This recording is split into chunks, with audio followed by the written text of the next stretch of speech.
Welcome to a story that began with a single sound. Drop, drop, drop. In the heart of wartime Shanghai, March 20th, 1945.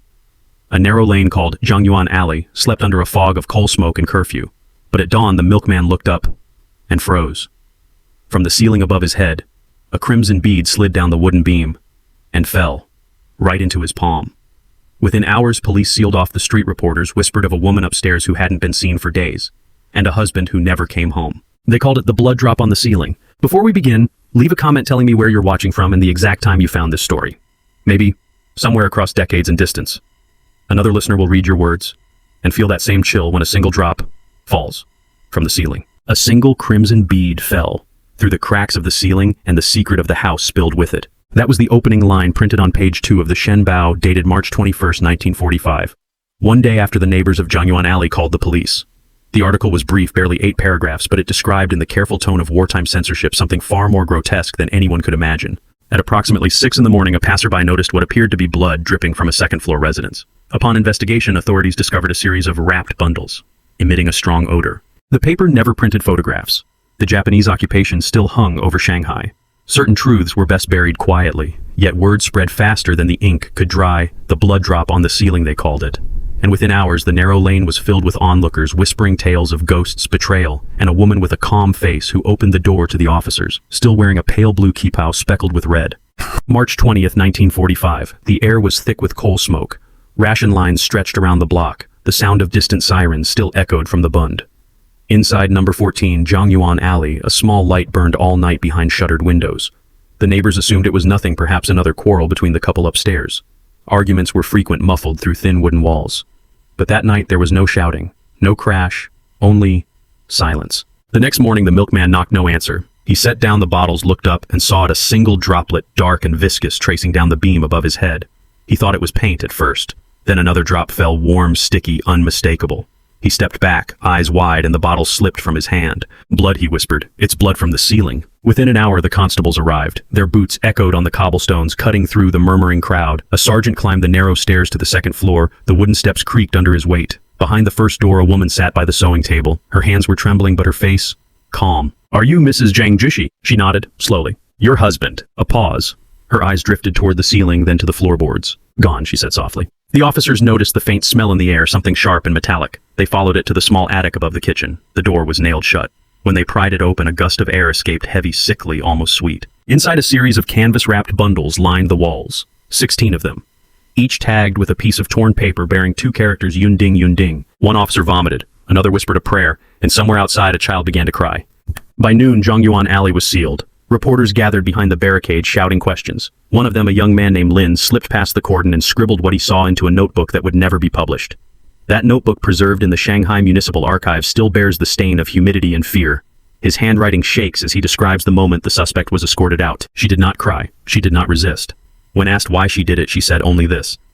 He beat me until I disappeared inside myself. I only wanted silence. Lin later wrote that she carried no expression of madness, only exhaustion, the kind seen in people who have already lived through their own death long before it happens. Yet, for days, Shanghai devoured the story.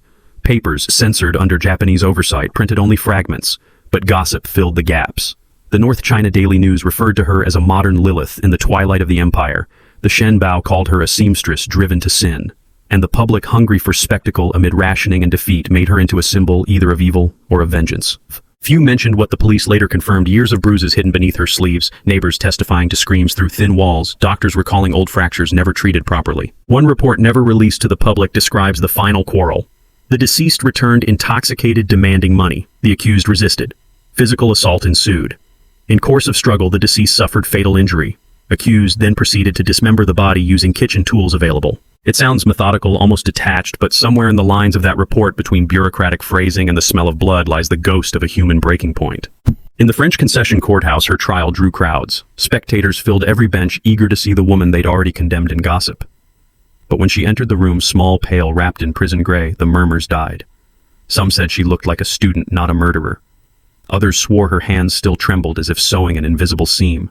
The prosecutor spoke of unnatural cruelty. The defense whispered of years of torment. The judge, weary from war and corruption, tried to restore order. Yet through the entire proceeding, the woman said almost nothing. Only once did she raise her head and speak clearly in Mandarin, tinged with Suzhou accent. When he hit me, no one came. When I hit back, everyone arrived. Silence followed. Even the clerk paused his pen. That night, the Shenbao printed a headline that would be remembered for decades. Blood drop on the ceiling. The house that could not stay silent. No photograph, no sketch. Only a grainy image of the alleyway, the same one the milkman had walked through. To this day, the building at number 14 Zhongyuan Alley still stands, its paint faded, its windows sealed. Locals say that on humid nights in March when the air feels heavy enough to breathe, something drips from the ceiling again. Not red this time. Just water, they say. But the sound is the same. Drop, drop, drop. This is where our file begins, with a house that refused to stay silent, and a woman whose scream was heard only when the blood reached the floor below. Before we continue, take a moment, leave a comment with where you're watching from, and the exact minute you found this story. Maybe someone decades from now will read your words and wonder if it was the ceiling above their head that started to drip next. March 1945. The war was ending, or so the papers said, but Shanghai still felt like a city waiting to exhale. Smoke curled above the Bund. Ration queues snaked along Nanjing Road. The sirens had stopped months ago, yet people still flinched at the sound of thunder. The occupation had drained the life from the streets, and what remained was a restless silence, the kind that hums beneath the skin of every city that's seen too much. In the French concession, where the narrow lanes turned like veins between collapsing buildings, life persisted in small, deliberate gestures. A kettle whistling on a coal stove. The click of a typewriter in a police substation. The faint, rhythmic hum of a sewing machine in the upper room of number 14 Zhongyuan Alley. That's where she lived. Zhang Jishi, born 1910, daughter of a silk dyer from Suzhou. The city had once known her for her delicate hand embroidery, chrysanthemums so fine you could count the threads of their petals. She moved to Shanghai in 1933 at the tail end of what the newspapers called the Golden Age. The jazz halls of the Paramount still glittered, but beneath them the alleys were already crumbling. She met Zhang Yunding at a tea stall near the tram stop on Yuyuan Road. He was a small-time gambler, charming when sober, vicious when drunk. They married after 3 months. No guests. No photographs. Just 2 names scribbled on a registry page that would later be torn and refiled under criminal archives. The neighbors said they were an odd pair, the quiet seamstress and the restless husband who often stumbled home after midnight smelling of rice wine and ash. But in a city where everyone had secrets, nobody asked questions. Not until that morning, when the ceiling began to drip. The constable who took the first report, Officer Li Ming, left behind a statement that survives today in the Shanghai Municipal Police Archive Box 2274. Upon arrival, subject female appeared calm, answering all questions with courtesy. Premises small, approx. 24 square meters. Strong odor present. Multiple parcels discovered wrapped in oilcloth and bound with twine. That same file contains a note scribbled in the margin, the kind investigators write when something feels wrong. No signs of struggle in main room. Possible premeditation or prolonged abuse. Neighbors recall multiple disturbances over years. But the record stops there. The next page was removed, stamped classified 1945. Outside the police cordon, the city reacted the only way it knew how, with gossip. By the second evening, street hawkers were already selling tabloids with the headline, "Wife of the Bloodhouse Confesses," each version more dramatic than the last one. Claimed she killed her husband for money, another that she was possessed by spirits. Some said she'd performed a forbidden ritual from the countryside, slicing the body to free the soul from torment. None of them mentioned what the forensic examiner quietly wrote in his log, multiple healed fractures on arms and ribs predating event by years. The Shenbao avoided printing that line. So did the North China Herald. The city didn't want another tragedy of domestic life. It wanted a legend, something to fill the emptiness of curfew hours and blackout nights. And so the blood drop on the ceiling became a kind of urban folklore before the case even reached trial. The apartment itself was ordinary. 2 rooms, an attic crawl space, 1 small window that faced another wall. The furniture, a sewing table, a kerosene lamp, a single iron bed.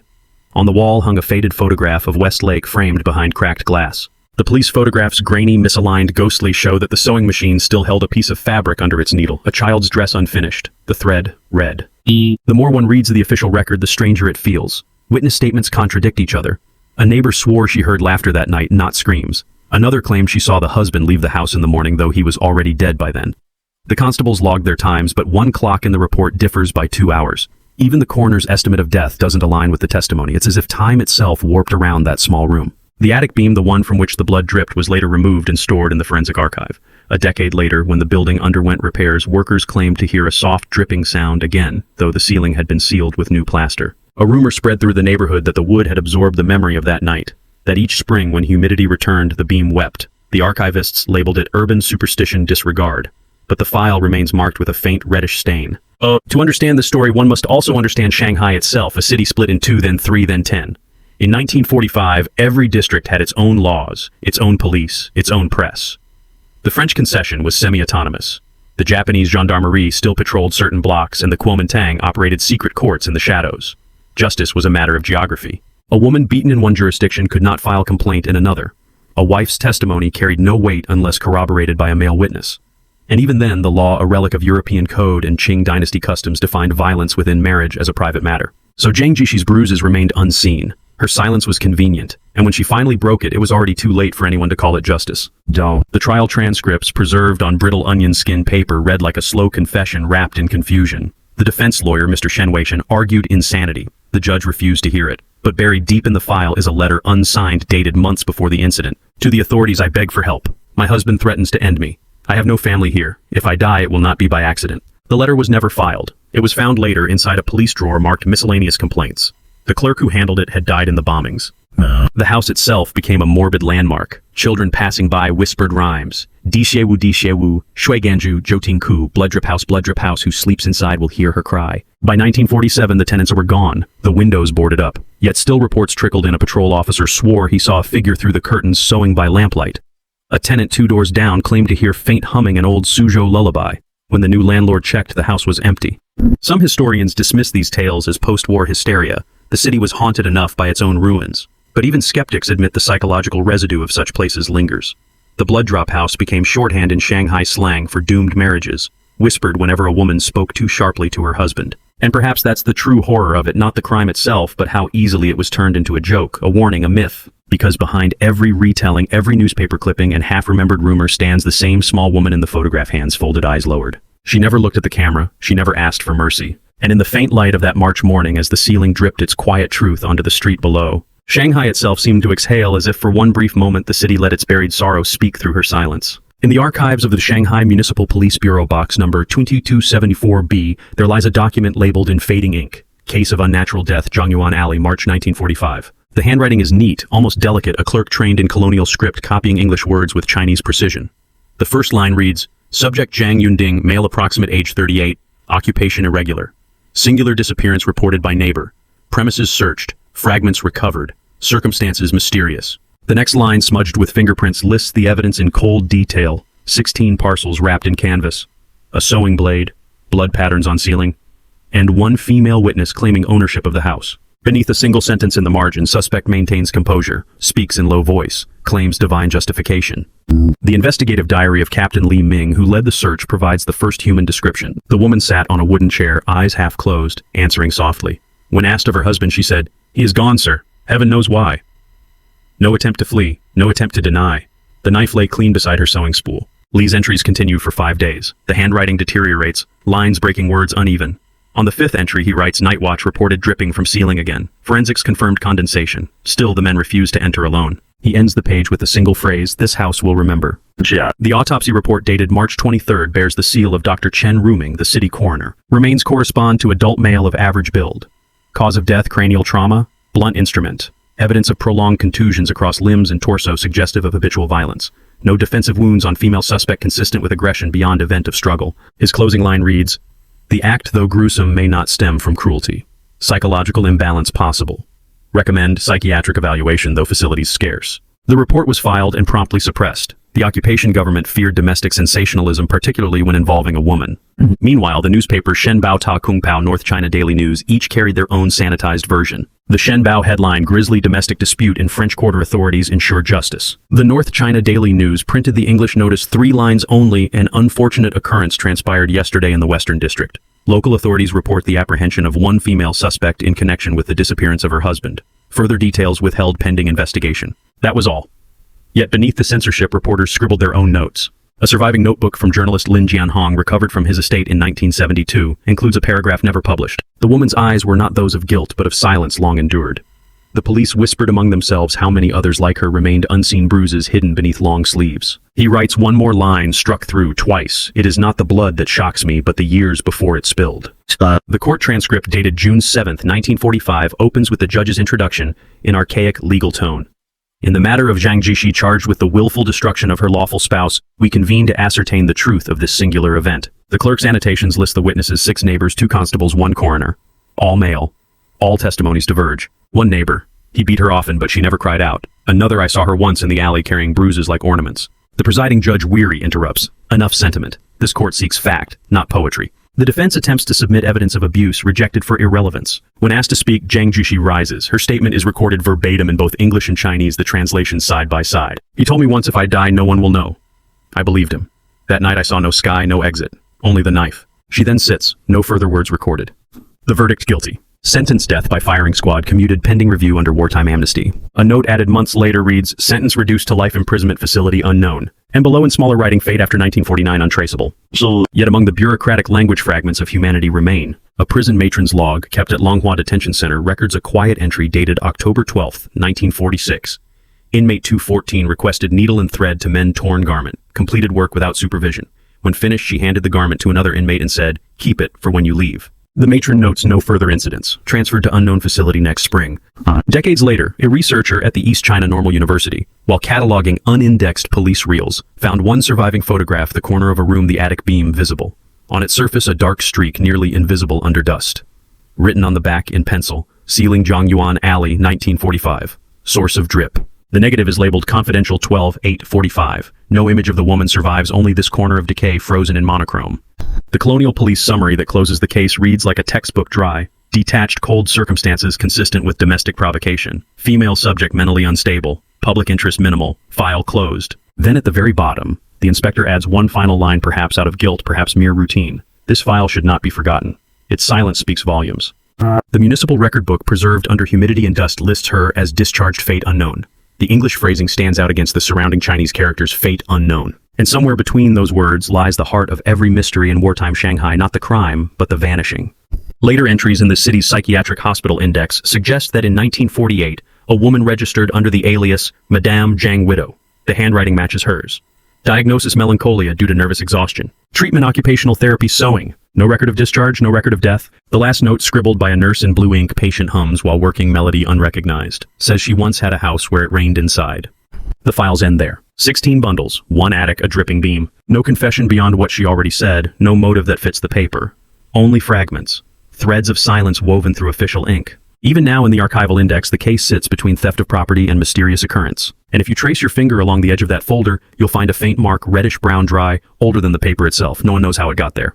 Perhaps humidity, perhaps history, or perhaps a single drop that never stopped falling. Long after the police sealed number 14 Zhongyuan Alley, the house remained an empty shell in a dying quarter of the city.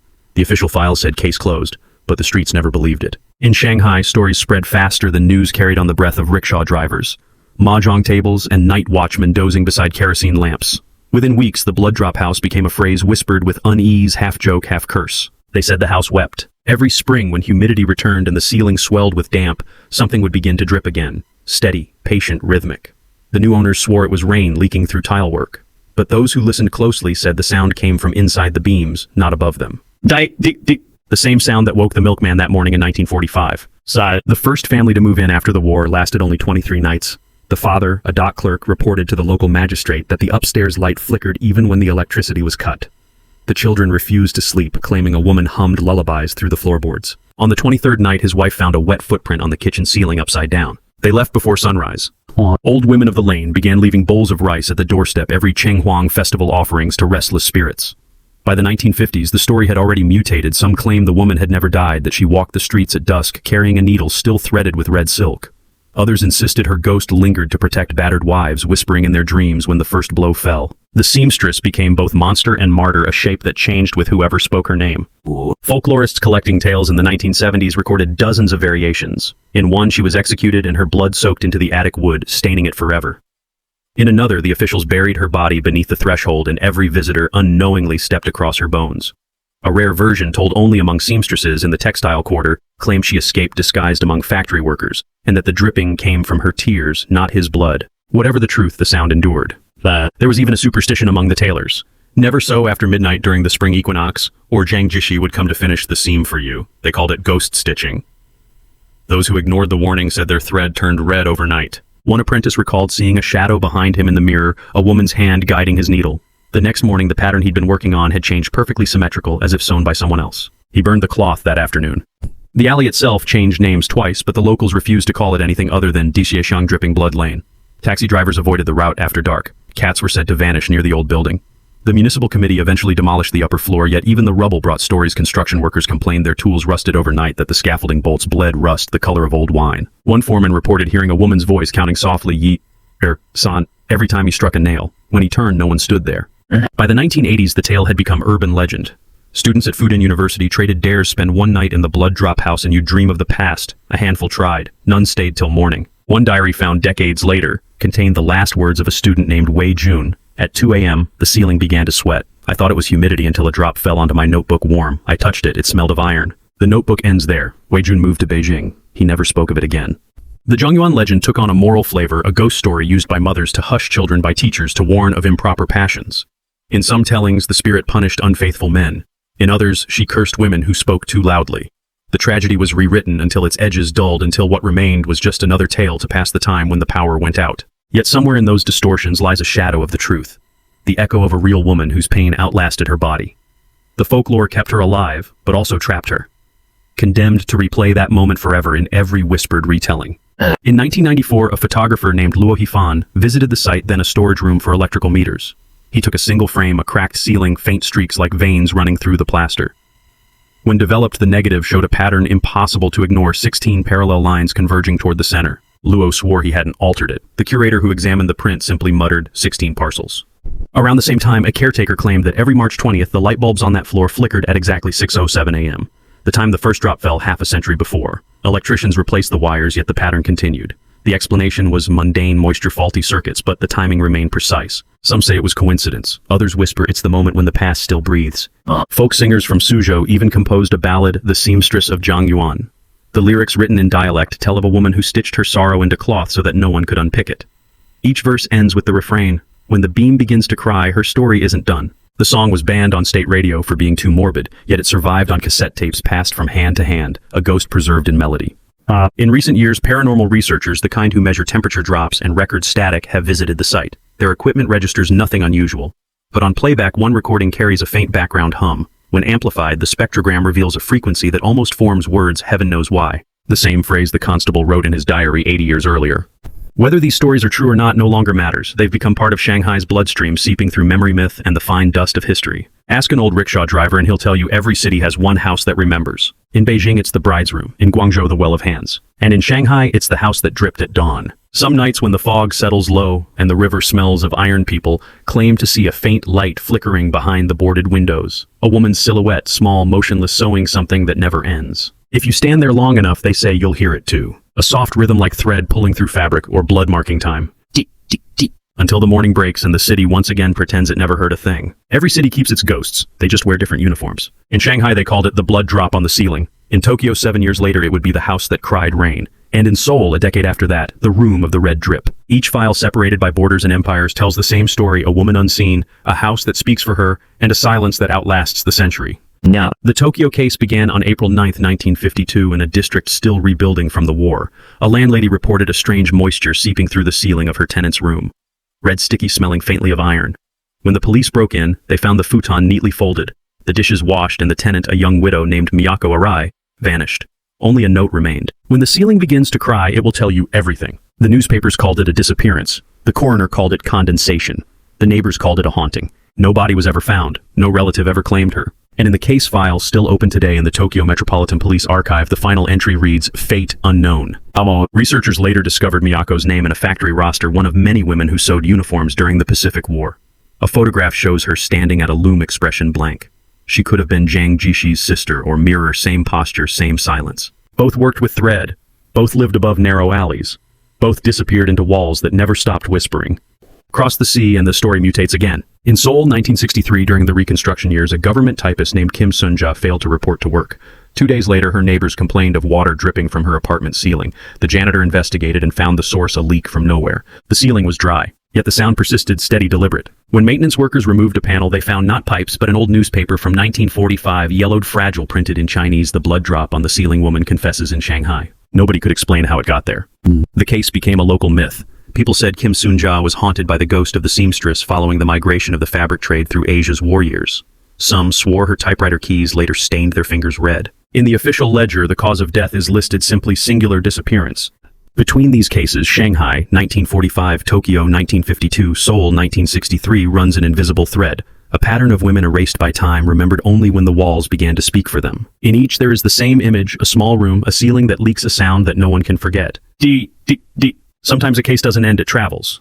In the archives of the United Nations War Crimes Commission, one finds fragments of interrogation transcripts from occupied territories. Among them, a stray note in English written by an unnamed officer. In every city we liberated, there was at least one house that bled. The phrase appears again years later in French in a criminology thesis titled Les Maisons qui pleurent, the houses that weep. The author, Dr. Henri Renaud, traced 19 separate cases between 1920 and 1960, all involving unexplained drips, missing persons, and the disappearance of female residents under conditions of war or occupation. He concluded cautiously, "These are not hauntings. They are echoes of violence absorbed by architecture itself. The walls remember what society chooses to forget." There's an almost poetic symmetry to it, how every century invents its own version of the same scream. In the medieval French record, Les Chroniques de Blois, 1537, a bleeding chapel is described, a nun found missing and drops of crimson falling from the vaulted ceiling each Easter. In the Spanish Inquisition files, La Casa del Goteo, the house of the drip, was said to bleed each time an innocent woman was condemned. Centuries later in industrial Japan, they'd call it aim no, i.e. the house where rain falls inside. Every culture invents a name, but the rhythm is always the same.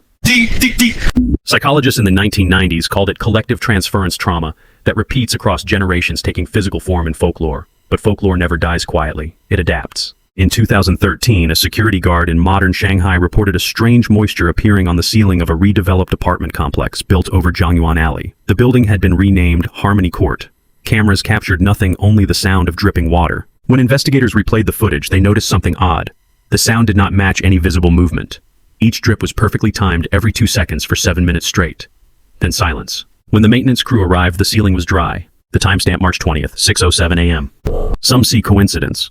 Others call it repetition, a loop woven into history's fabric. The folklorist Luo Mei, in her 2018 paper Haunted Geometries of the Pacific, writes, "These stories are not about ghosts, but about structures that refuse to forget the women erased within them. The drip is not blood, it is memory escaping containment." From Shanghai's dripping ceiling to Tokyo's crying rain, from Seoul's vanished typist to the modern CCTV glitch, the pattern persists. The houses change, the names shift, but the motif endures. The old term for it, found in Tang Dynasty chronicles, is Guiji ghost trace. It describes not a spirit, but a residue, the mark left when injustice seeps into matter. The Europeans have a similar word, hauntology, the persistence of that which should be gone. In Shanghai's case, it isn't just a metaphor.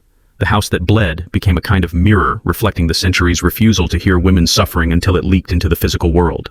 In the basement of the Shanghai Historical Society, a curator once said something quietly to a visiting journalist, "We keep the beam in storage. Every time we move it, it leaves a mark on the floor. No one's ever photographed it. No one's sure if it's still there. But even if the wood has been burned, the story survives, passed from hand to hand, stitched into 1,000 tongues." The same pattern can be traced through literature: ghost wives, bleeding walls, women whose pain becomes physical stain. From the yellow wallpaper in America to Kwaidan in Japan to the anonymous stories of the dripping attic in Shanghai pamphlets of the 1940s. Each retelling speaks the same language. When you silence a scream, the walls begin to whisper. The motif is never confined to one address. It travels through history like a leak beneath the ceiling of civilization, invisible until the first drop falls. Perhaps that's what haunts us most, that every act of violence, every injustice dismissed as private, might one day rise through the cracks carried by humidity and time until it falls on us a single drop. A reminder that nothing stays buried forever. And somewhere in the quiet before dawn, the sound returns. Dick, dick, dick. Across cities, across decades, the same rhythm binds them, Shanghai, Tokyo, Seoul, and beyond. The same invisible thread, red unbroken stitching sorrow into the walls of time. Somewhere deep in the archives of the Shanghai Public Security Bureau, there was once a folder labeled 2274B blood drop case. It was kept in the lower drawer of a steel cabinet, 3rd row from the wall, until one day it wasn't. When researchers went to retrieve it in 1979, the folder was gone. No record of transfer, no signature of removal, only a faint outline of dust where it had once rested. In its place lay a single sheet of paper, blank except for a small brown spot near the edge. Officially, the disappearance of evidence was blamed on misfiling during relocation, but the internal memo, classified until 2004, tells a different story. On inspection, Cabinet 3C shows signs of forced access. Several documents missing, including suspect's psychiatric evaluation, handwritten letters, and one diary, contents unknown. Investigation suspended.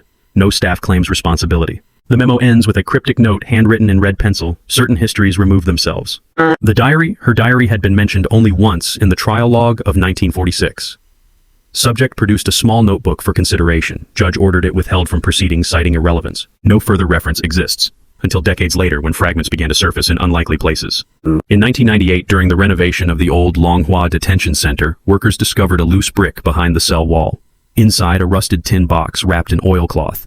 The contents: 1 thimble, 2 buttons, and 6 torn pages written in faded blue ink. The handwriting matched that of the prison transfer form of inmate 214 Zhang Jishi. The pages were fragile, their words half erased by moisture, but what survived reads like a whisper from the edge of sanity. They tell me to sleep. I pretend.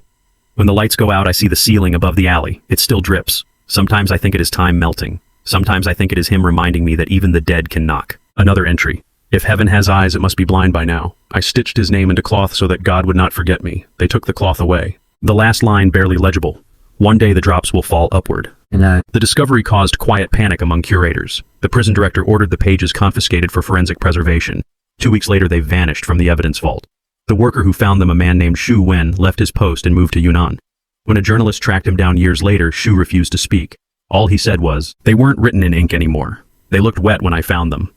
But the diary was not the only thing that changed hands. A photograph once included in the official file, the attic beam streaked with something dark, also disappeared from public access. The index card now reads, "Image withdrawn for deterioration." Yet in 2007, an anonymous envelope arrived at the office of historian Luo Mei, the same researcher who wrote Haunted Geometries of the Pacific. Inside were 4 photocopies of that missing photograph, grainy, overexposed, but one detail stood out in the corner of the frame. Someone had scrawled words across the beam in chalk. "I told you he is gone." The handwriting matches the diary.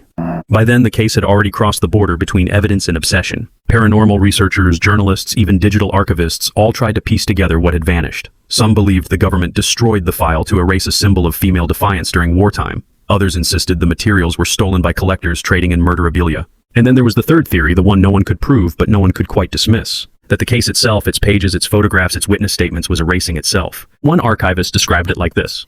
You'd open the file and the ink would be lighter each time, as if the words were withdrawing. Another swore he saw droplets forming on the glass frame where the photograph once hung. Not condensation, something thicker. He wiped it away, but the glass stayed warm to the touch. Still, the fragments speak when they want to. In 2011, a graduate student translating court transcripts discovered a passage previously blacked out under censorship tape. When held against light, faint words appeared beneath, and the accused presented the knife to the officer, saying, "Take it before it remembers more than I do." It was the only mention of the weapon. The police inventory never listed it. No photograph exists. The knife simply vanished like everything else. Yet absence too leaves its trace. When the Shanghai Historical Society opened a small exhibit on post-war crime, the curators decided to display a replica of the case file.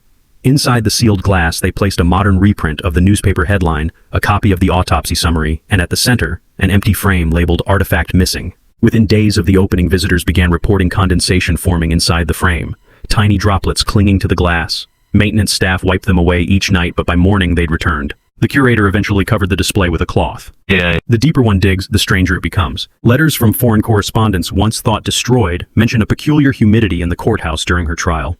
A British officer wrote, "Even on dry days, the ceiling above the defendant's seat released moisture. It dripped once during testimony to the floor near her foot. She didn't move." The transcript doesn't record it. The reporter ends his note, "I felt the temperature drop. I could see my breath." Then she smiled. Decades later, when the courthouse was converted into a museum, workers renovating the courtroom discovered a faint stain on the floorboards directly beneath where she had once stood. They sanded the wood clean, but the mark reappeared after each coat of polish. It's still there today, though the museum guidebook doesn't mention it.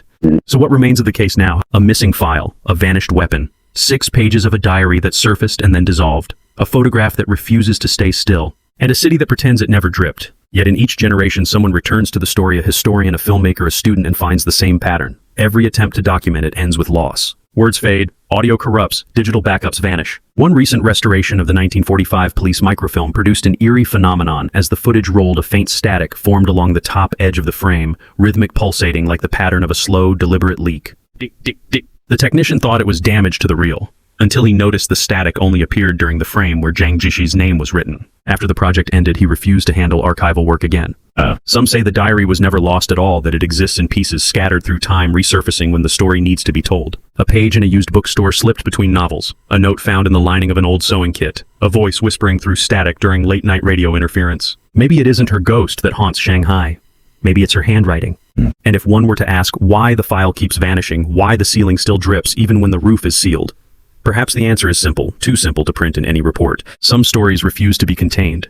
They seep through paper, through plaster, through history itself, until they reach the surface again, one drop at a time. The blood drop on the ceiling was never just a case. It was a warning that silence, when stretched too thin, begins to leak. And maybe, just maybe, if you listen closely, you can still hear her voice, not pleading, not weeping, but counting. 1, 2, 3, 16. The number of fragments, the number of years, The number of ways a truth can disappear before someone decides to look up and see the first drop fall. Time, they say, heals all things, but time in Shanghai is made of humidity. It clings to the air, to the brick, to the ceilings of forgotten rooms.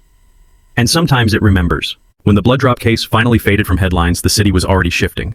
Liberation, new government, new flags, new streets. No one spoke her name aloud anymore. The court records were boxed away, the house repainted, the alley renamed. But paint is only skin. Beneath it, the plaster still breathes. Decades passed.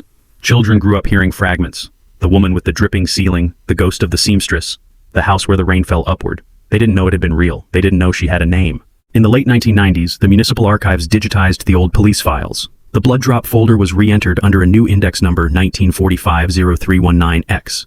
But when the technician opened the scan, the metadata field labeled subject was blank. He typed Zhang Jishi manually. The system froze. When it rebooted, the name had vanished again. The archivist laughed, called it a glitch. But that night, the air conditioning unit above his desk began to leak. He never stayed late again. Today, the building that once stood at number 14 Zhongyuan Alley is gone. In its place rises a cafe, sleek and glass-fronted, its menu printed in English. Tourists sit where the attic once was, sipping lattes beneath a white ceiling that gleams under LED light. But the locals still cross the street before passing that door. They say the air feels colder there just by a degree. The owner repaints the ceiling every spring. Within weeks, faint streaks appear again, running from beam to beam. He calls it moisture. The cleaners call it memory. On a rainy March morning, not long ago, a maintenance worker changing the cafe's light bulbs found something wedged between the rafters, a fragment of fabric stiff with age, stitched with red thread. The pattern was crude but clear, 16 short lines converging into one. He turned it over. On the back, written in fading ink, silence leaks. No one claimed it. The cafe keeps it in a glass box behind the counter labeled Found Object Provenance Unknown. Customers walk past it every day, never reading the tiny text below. Donated by Property Management. March 20, 6:07 a.m. Some nights the security camera still records a flicker. Not a shadow, not quite a figure, just a momentary distortion at the corner of the frame shaped like a woman sitting very still. She doesn't move, she doesn't fade. Then a drop slides down the lens, though the camera is indoors. So, historians debate her guilt, criminologists study the psychology of confinement, feminists reclaim her as a symbol of defiance. But somewhere beneath all the interpretations lies a quieter truth, one the archives could never catalog, that a life however small can stain a city forever. Maybe justice was served. Maybe it never existed. Maybe the punishment was simply being remembered this way, half monster, half myth. Each March, scholars and storytellers still gather in Shanghai to discuss urban hauntings of the 20th century. They speak of pattern recognition, collective trauma-haunted architecture. But when the conference ends and the lights go out one by one, they drift toward the Bund, where the river glimmers under sodium haze. Someone always mentions the case. Someone always looks up. And for a heartbeat, they all listen, as if expecting to hear it again. If the story has a moral, it's this: silence does not end with death. It lingers in ceilings, in photographs, and forgotten lines of code. The woman in Zhongyuan Alley never asked to be remembered. Yet every time a ceiling leaks, every time a story slips through the cracks of censorship, she returns not as a ghost, but as a question. Who gets to speak, and who must bleed for the truth to be heard? You've just listened to Shanghai 1945, The Blood Drop on the Ceiling. Another file closed, another mystery that refuses to rest. But maybe somewhere in your own walls, in your own silence, a faint echo remains. Deep. This has been Tryon. If you felt the drip even once, leave a comment with the minute mark where it hit you, and share this story so the next listener knows they're not alone when the ceiling starts to remember. Because history never really dries, it only waits for the next drop to fall.